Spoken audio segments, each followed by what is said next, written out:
坐。吴书记啊，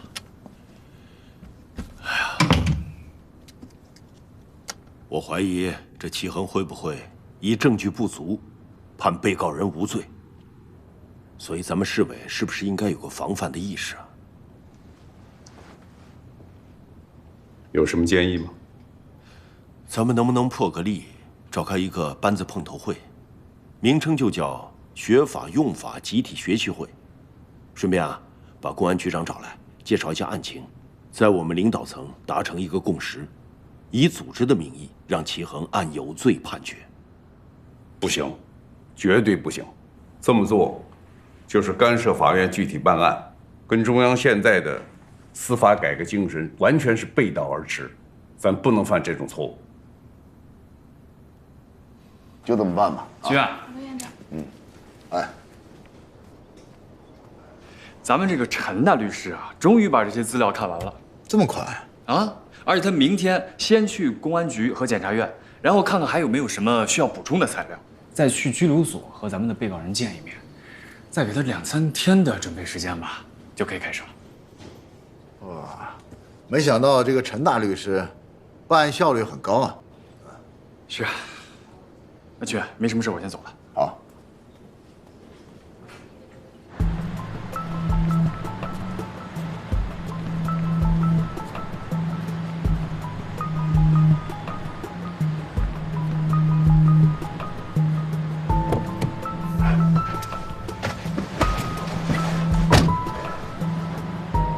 告诉你的手下，到时候放开手脚，一切有集团公司在后面兜着。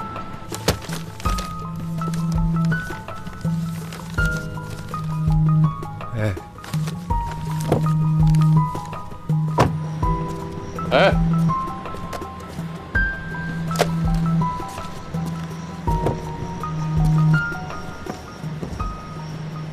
陈述以最快的速度看完了916案件的全部档案，并且找到了公安、检察院以及和被告人谈了话，了解了非常详细的情况。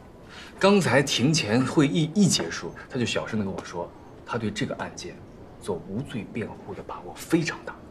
但是检方坚决起诉，他们与公安方面一起对本案的材料和证据再次进行了严格的审核。他们认为此案不可能被推翻。这个案子呢，现在院里啊已经发了公告，3天以后啊，咱们就开庭了。牛老，你要不要再跟他们嘱咐嘱咐啊？什么？程律师这一次是做无罪辩护，是要全部推翻公诉方的调查证据。怎么样？有没有压力？压力当然是有的，但是牛老，请您放心，有大家的鼓励还有信任，这点压力不算什么。好，燕儿，明白人都知道，这个案子的压力不是来自于案件的本身，而是来自于案子的背后。明白。但是我不怕，大不了就是脱掉法袍嘛，大不了我就做一个像陈叔那样的律师。好，好的，好的，我马上过去啊。这个曾主任让我过去了啊，希望大家好好准备啊，争取不要放过每一个细节。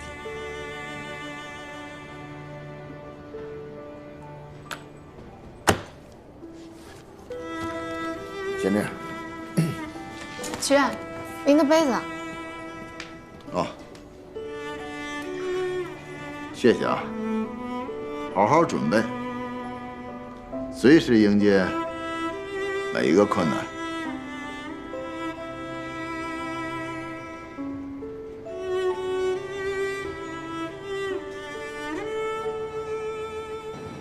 2位都知道，对那些罪大恶极的犯罪分子，一定要拿起法律的武器，坚决镇压，绝不能手软。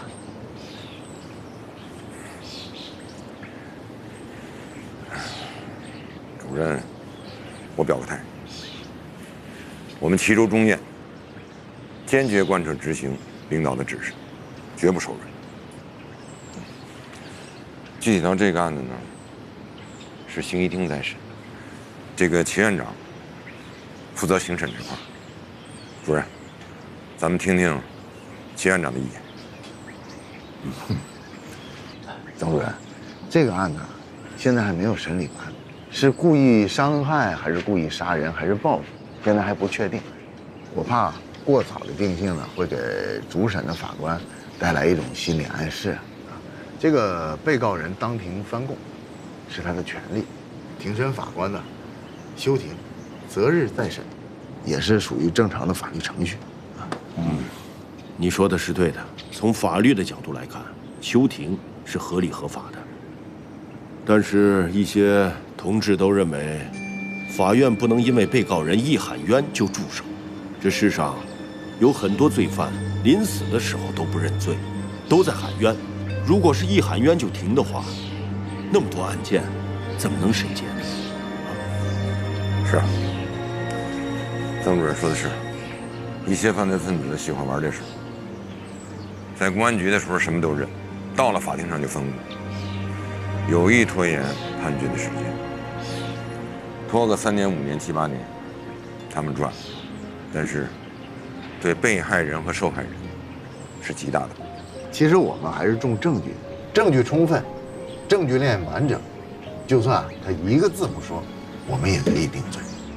但是反过来，如果是证据不充分，证据链不完整，就算他认供了，我们呀也不能轻易的判决。这里边规矩我是懂的，但是只要我们把他判了，我们就可以给区指挥长、林法官，还有许许多多奋战在经济建设第一线的干部，还有齐州市的人民群众有个交代。啊，不是，现在和以前不一样，要实行办案法官对所审案件终身负责制。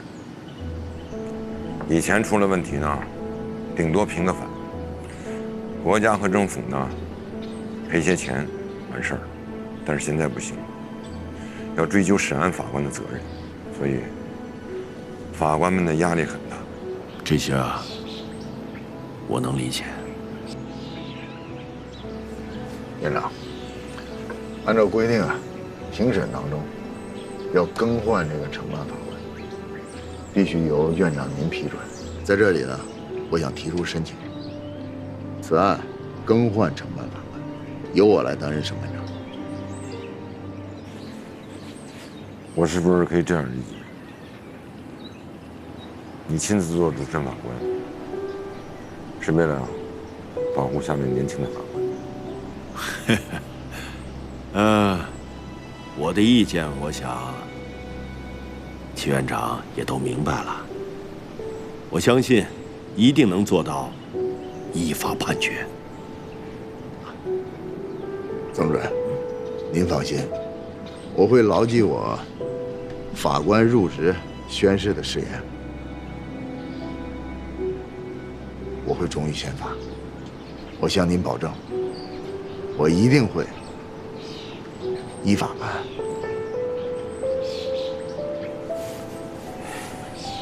好，我完全同意你做这个案的主审法官。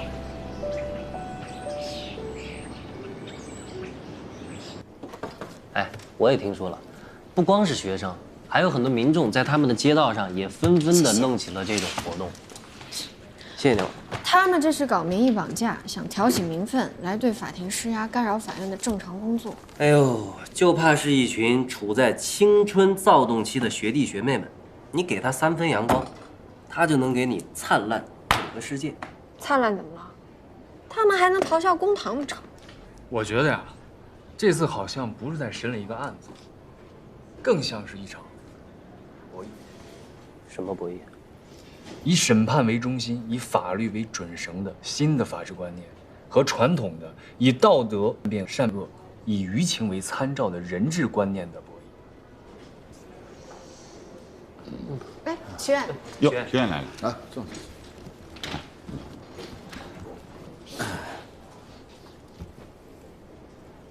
你们准备的怎么样了？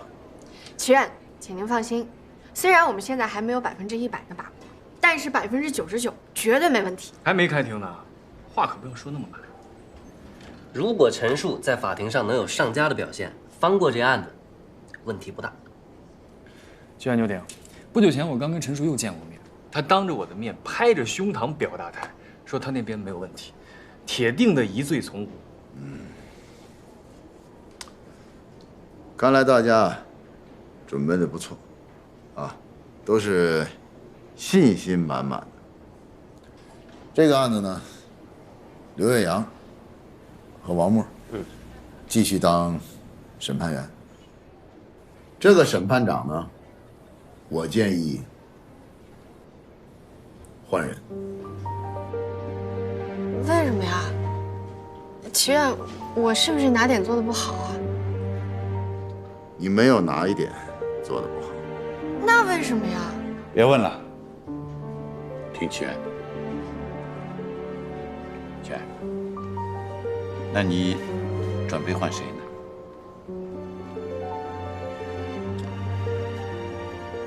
换我。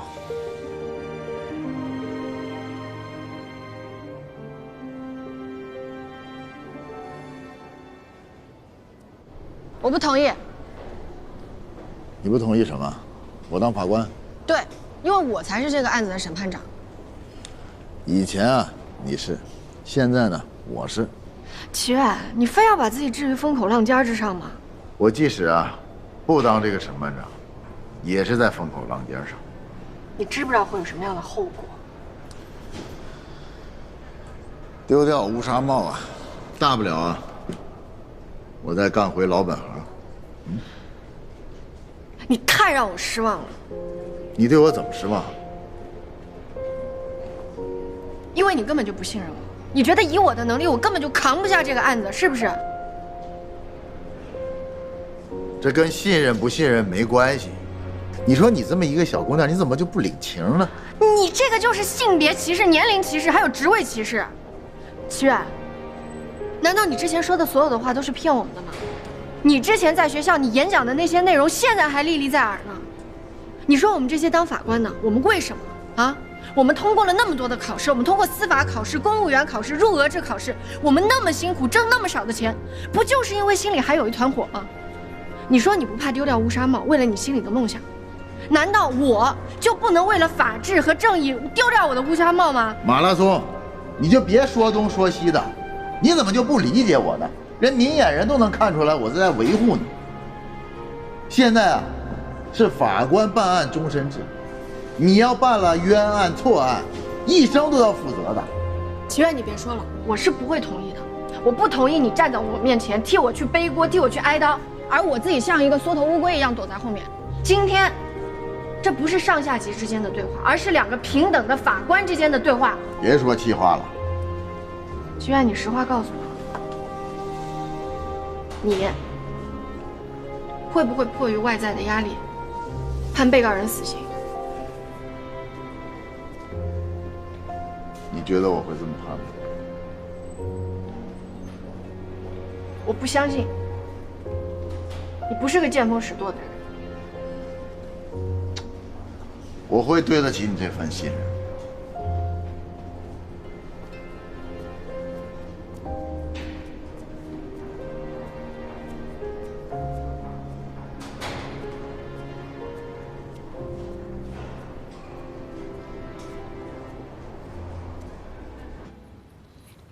我得到法院那边消息啊，说那个齐恒啊，果然喝不了3杯鸡酒。现在啊，他要亲自上阵，自己当主审法官。这不正是我们想要的吗？对呀，就是我们想要的。他想当英雄，让他去当好了。或许啊，审委会都拦不住他自己的意愿。哦，对了。公安局那边，陈述和郝行见了面。刚刚陈述来电话说他看了案卷，已经掌握了公诉人的死穴。好啊。对了，你和刚球2个人啊，把接下来的事情好好落实安排一下，千万不能有任何的差池，好吗？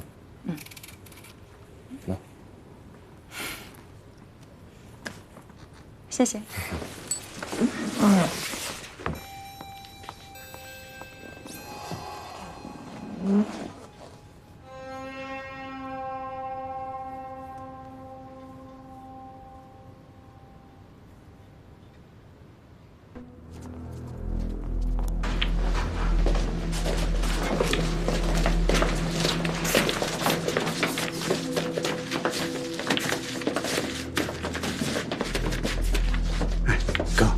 哥，那我就吩咐了。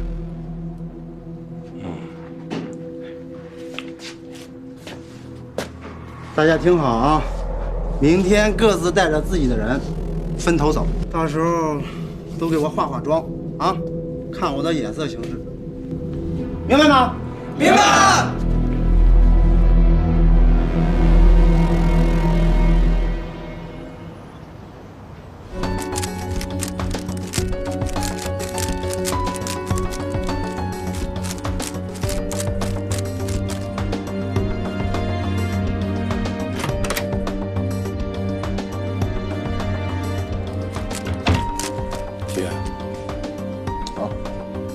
刚才看见法院外面来了好多人，是吗？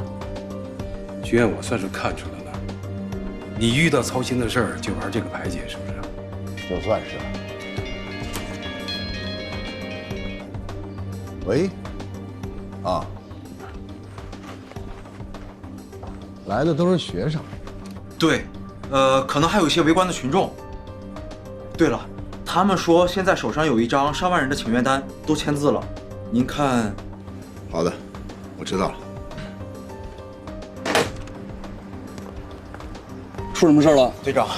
门口都是一些理工大学的学生，说是为了曲小燕的事儿来请愿的。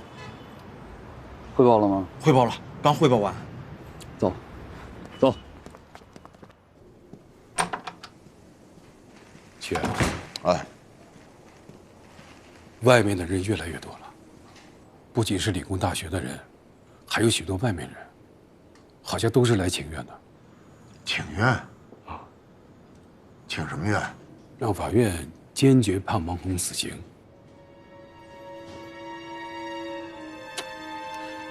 他们这是想强压我们，你看是不是？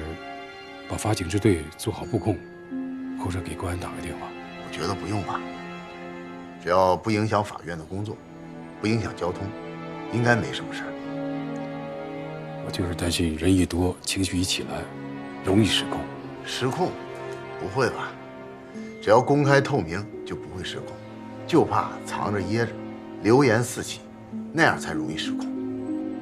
哎，我还是担心会出什么乱子。应该不会。你这样，你请示一下杨院。看看他什么意见。杨远今天去南部区法院工作会议上做指导去了。他在电话里跟我说，他不了解具体情况，你是负责刑审的副院长，具体情况由你全权负责。行，我看这样，先不用惊动公安，咱们还有法警嘛，是不是？我还是觉得力量不够啊。应该不会有什么问题。行。那你就安心听审吧，我到前面去看看，有什么紧急情况，也好及时处理。好。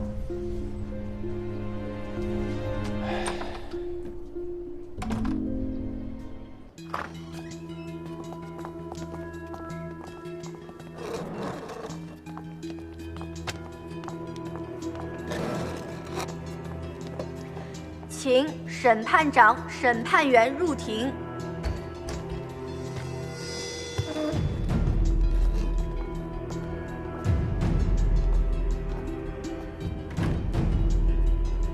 报告审判长，庭审准备就绪，可以开庭。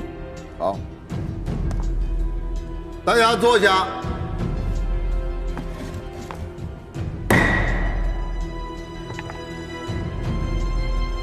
齐州市中级人民法院刑事审判第一庭现在开庭，待被告人上庭。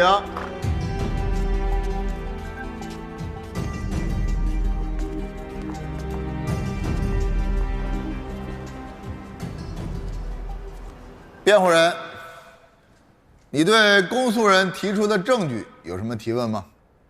请问审判长，辩护人在开庭前提出的要求全部证据实物到庭的要求，是否已满足？是的，都已到齐。谢谢审判长。请问公诉人，你们对于那件作为关键证据之一的马甲，有没有做过仔细的查验？做过。请问在上面发现了什么？有被害人的口沫、脸上的油脂等等，这是用马甲捂脸捂嘴后形成的痕迹。那在上面有没有发现被告人的汗渍？当然有，这能说明什么？好，再次请问公诉人，除了这些，马甲上还有没有发现其他什么？有，马甲的某些部位上面沾了一些尘土。确定是尘土，不是其他什么东西？确定是尘土。好，再次请问公诉人，这件马甲始终保持着发现时的原样，没有破坏性的改变过吗？从发现到现在，几次检验都严格的执行勘验流程，保存也是使用专门的物证收纳袋，不可能有破坏。审判长，我的提问完了。公诉人，你还有没有证据证词需要向本庭提供的？没有了。辩护人，你还有没有新的证据向法庭提供的？没有了。法庭在调查阶段，控辩双方所出示的证据来源真实，举证合法，经双方质证后无异议，本庭予以采纳。现在就全案的事实、证据、适用法律等问题进行法庭辩论。在辩论中，辩论发言应经法庭许可，控辩双方注意用语的文明，不得使用讽刺、侮辱的语言，语速要适中，以便法庭记录。发言的内容应当避免重复。首先，公诉人发表公诉意见。好的，审判长。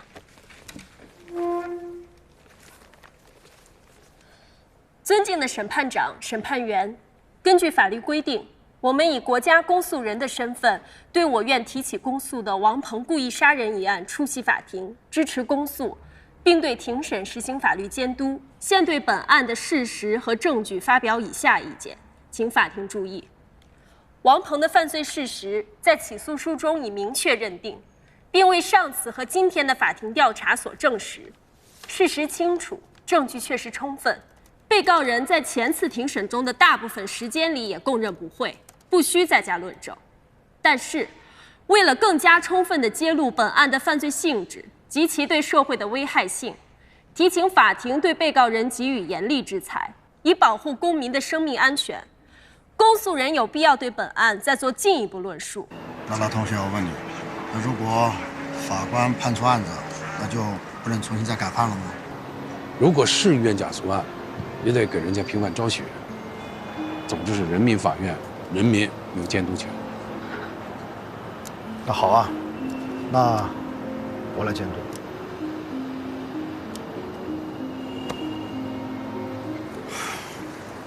但上次庭审，在对被告人进行讯问时，被告人竟然对曾经的有罪供述全部否定，企图全盘推翻。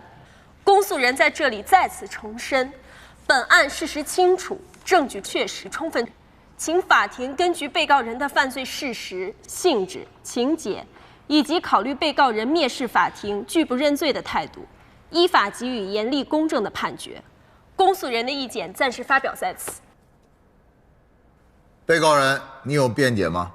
我没有杀人，我没罪，我都听陈律师的。下面由辩方律师发表辩护词。尊敬的审判长、审判员，其中市天地律师事务所依法接受法律援助中心的委托，指派本律师担任被告人王鹏的一审辩护人。接受委托后，辩护人仔细查阅了全部案件材料，并会见了被告人，同时进行了大量的调查取证工作。经过认真的调查和严密的分析，辩护人认为，本案事实不清，存在诸多疑点，公诉方提出的罪名难以成立。现根据事实和法律发表辩护意见如下：首先，起诉书指控被告人王鹏犯故意杀人罪罪名不成立，也不符合任何犯罪要件的构成。关于本案中起诉书认定王鹏故意杀人的证据，主要有3个。其一是公安机关在现场提取的凶器及那根树棍；其二是现场提取的被告人的马甲；三是现场提取的鞋印与在被告人家中提取的皮鞋底印高度的吻合。下面，我仅就这上面3份证据的真实性和证明力，依据事实和法律，提出如下观点：第一，指纹，公诉方能够证明这件马甲是被告人王鹏的，这一点辩护人没有任何异议。但是为什么在被害人的贴身衣裤、身体以及外套上没有发现任何被告人王鹏的指纹、汉字、油字等之类的痕迹？卷宗里说，上次庭审时，公诉方的回答说是依据推理，被告人以暴力的方式胁迫被害人自行脱去衣物，而在外套上没有提取到任何指纹，是因为技术问题。对于这种推测，公诉方把它归结为合理推理。公安机关也有人举例说，有名的福尔摩斯大侦探就是通过一些细小的线索进行合理的想象和推理抓到罪犯。但他们不应该忘记了，历史上的这些大师们在进行合理的推理时，每一层推论都必须寻找到相应的证据来支撑，然后通过推理、循证、再推理、再循证的不断努力，最后连接成一条完整的证据链，最终锁定犯罪嫌疑人，而不是证据不足，用想象来补充，把想象当成实证。审判长，公诉人，等到下一个辩论环节再向辩护人提问，你有这个时间。好的，审判长。审判长，辩护人有个请求，说，恳请审判长允许辩护人在发表辩护词期间，允许公诉人自由提问，这样辩护人可以更有时效性、针对性的回答，以节省法庭的宝贵时间成本。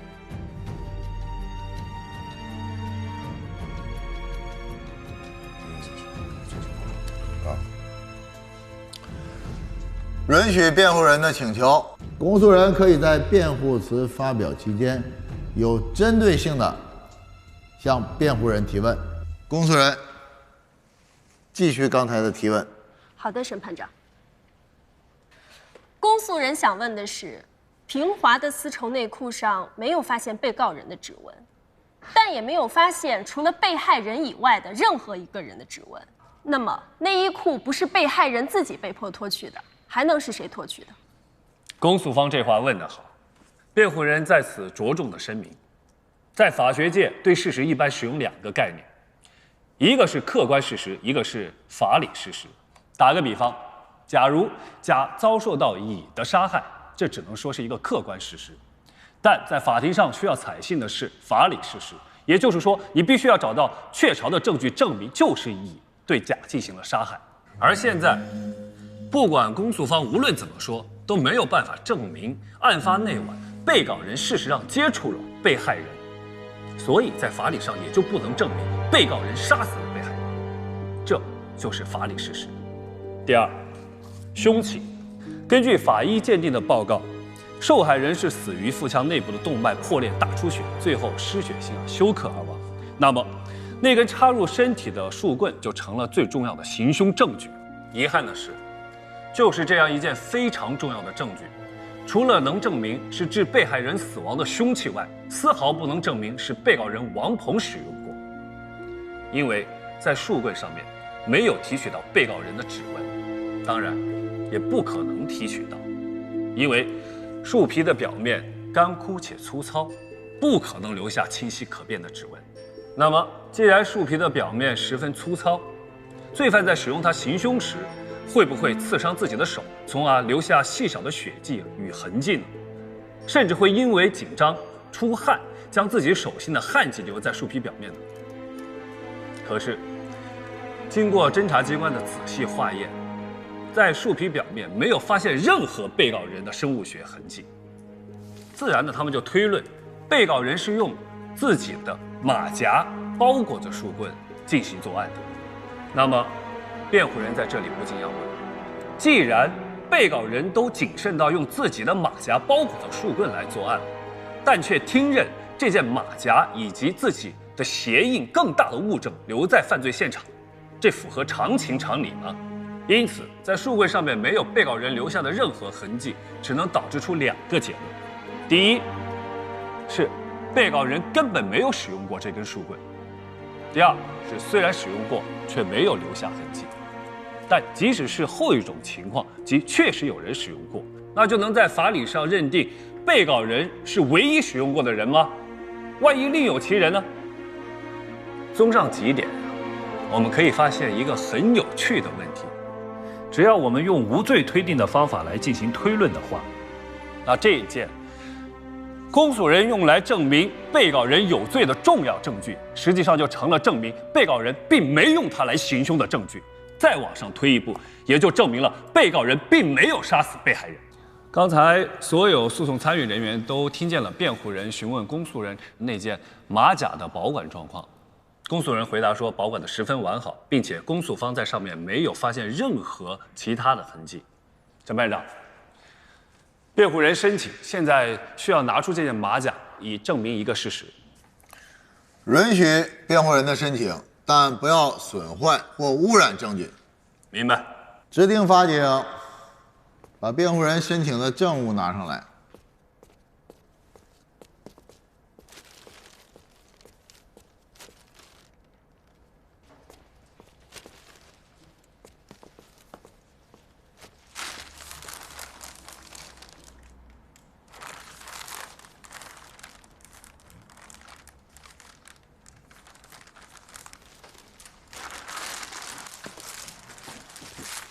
请看大屏幕。辩护人申请为你们指出检查的部位。同意辩护人申请。尊敬的审判长、审判员，干燥的粉尘与湿润的泥土沾上衣物所形成的痕迹是完全不同的。这种干燥的粉尘与人行道上的尘土形态相吻合，而犯罪现场的杂草丛生，加之前一天又下过一场中雨，杂草上的尘土早已经被冲洗干净。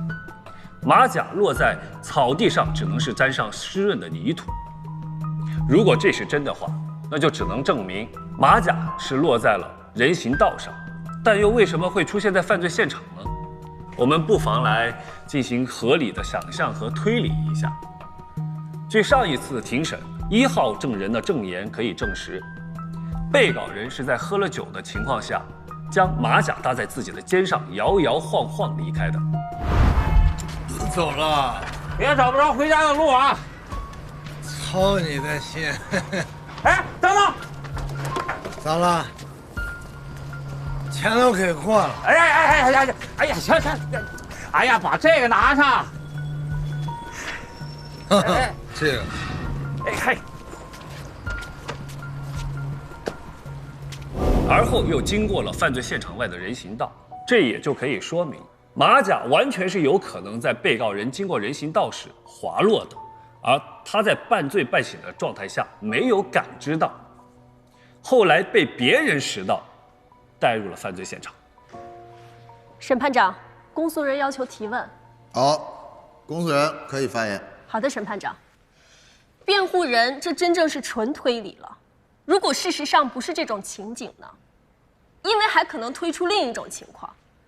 被告人在隔离围挡外面开始控制被害人时，由于动作激烈，马甲滑落，被告人赶紧拾起背心，重新带入犯罪现场，而在滑落时就会沾染上人行道上的干性尘土。辩护人也曾考虑到第二种推论，但是这有可能吗？被告人对被害人进行攻击时，他必须放下酒瓶，双手控制被害人后，才能将其拖入围挡，哪里还有心思和时间容他弯腰去捡拾马甲，并一同带入犯罪现场？所以，辩护人推理说，马甲是在被告人经过那段人行道时掉在了围挡外面，被此后不久到来的人捡到带入了现场，在实施完犯罪后又将他故意留在了现场，以便误导警方。审判长，辩护人发表最后第4条辩护理由。辩护人申请拿出证物皮鞋给大家看一看。执行法警将证物拿上来。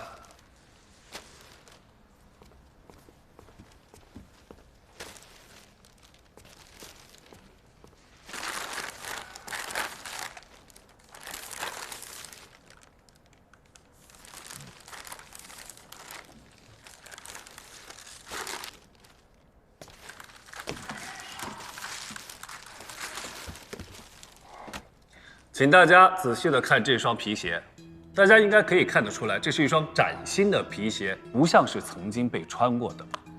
它的底部啊，的确是有与地面接触过的痕迹，但那是因为被告人在买鞋当晚试穿时留下，仅在家中走过2、3个来回，所以摩擦的痕迹啊，轻微的简直可以忽略不计。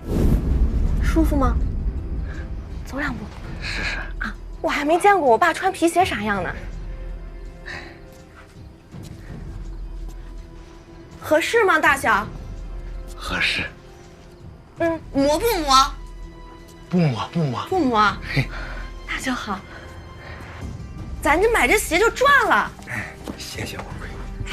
不要客气，我们是一家人。等我以后赚钱了，你要啥我给你买啥。收起来，我也穿啊。请问，控方有没有比对过这双皮鞋底部的泥土痕迹？是否和案发现场的泥土相一致？同款的皮鞋多如牛毛，仅凭款式一样、尺码一样，就证明被告人到过案发现场，这也太儿戏了吧？其实啊，这双皮鞋是案发前的5天，被告人的女儿买回来孝敬父亲的，商店打折货，价值50元。被告人也说过，要等到冬季天凉了才穿。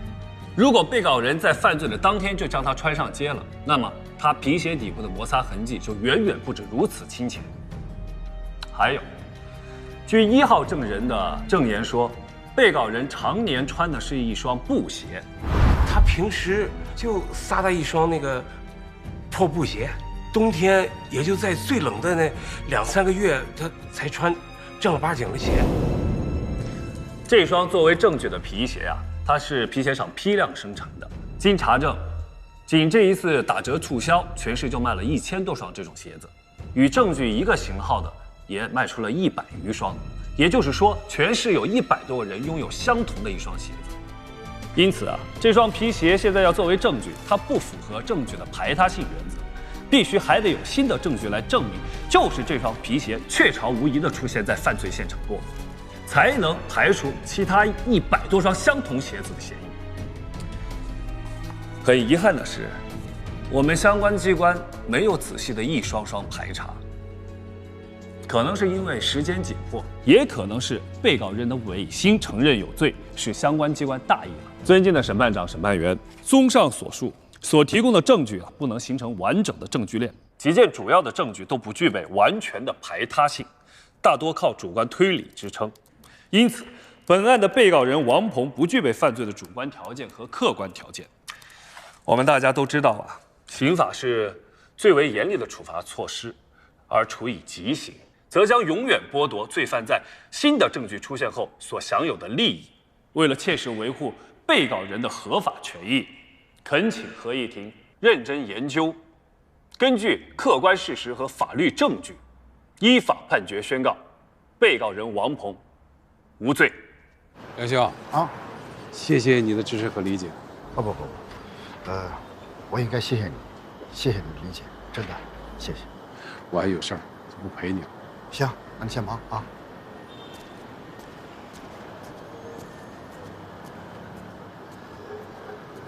被告人，你是否同意辩护人的意见？我不会说话，我反正没有杀人，我都听陈律师的。陈律师是我的恩人，是我的大恩人，大恩人。好了，被告人，公诉人，请继续。好的，审判长。公诉人认为，被告人在公安机关曾经全部认罪，后来在庭审中却全部推翻，不排除被告人有心存侥幸、拖延审理、逃避法律制裁的居心。不错，被告人是在公安机关曾经认罪，可是这种认罪是在什么情况下出现的呢？前任辩护人对被告人说，此案已成铁案，于是乖乖听取了前任辩护人的授意，在法庭上通通认罪。公诉人还有什么意见要发表？公诉人没有了。被告人还有什么意见要发表？没有。辩护人还有什么意见要发表？没有了。法庭辩论结束，被告人，你可以依法在本庭做最后的陈述。我没有杀人，陈立书说的是真话，我就是没有杀人，我没有杀人，没有杀人。被告人，你除了这2句，你还有什么新的意见要发表？没有新的，就是旧的。我没有杀徐小燕，我没有杀徐小燕，我没有杀徐小燕。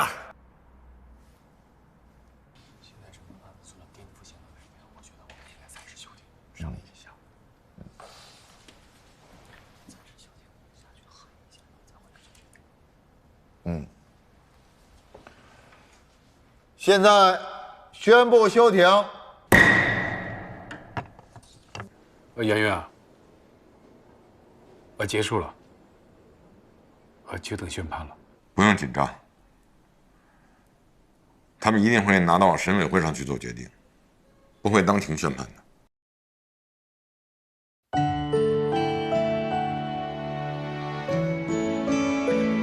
我听见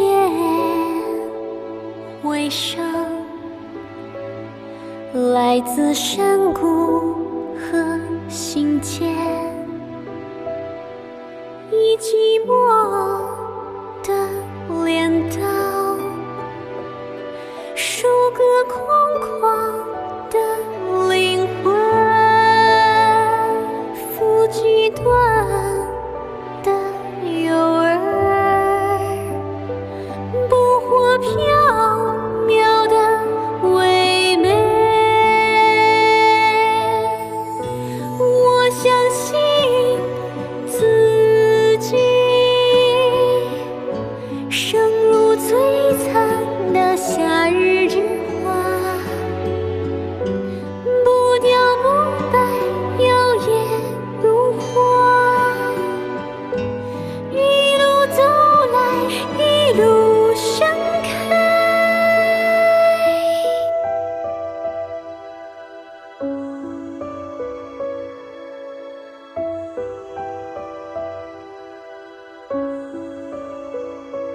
我听见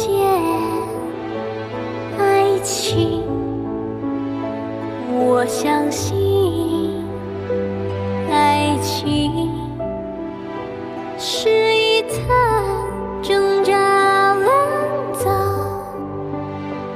如一阵虚伪的风。我相信自己，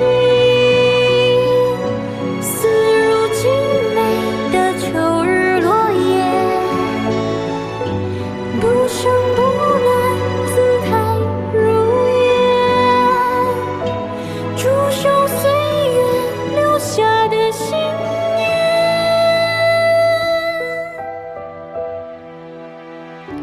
生如夏花，似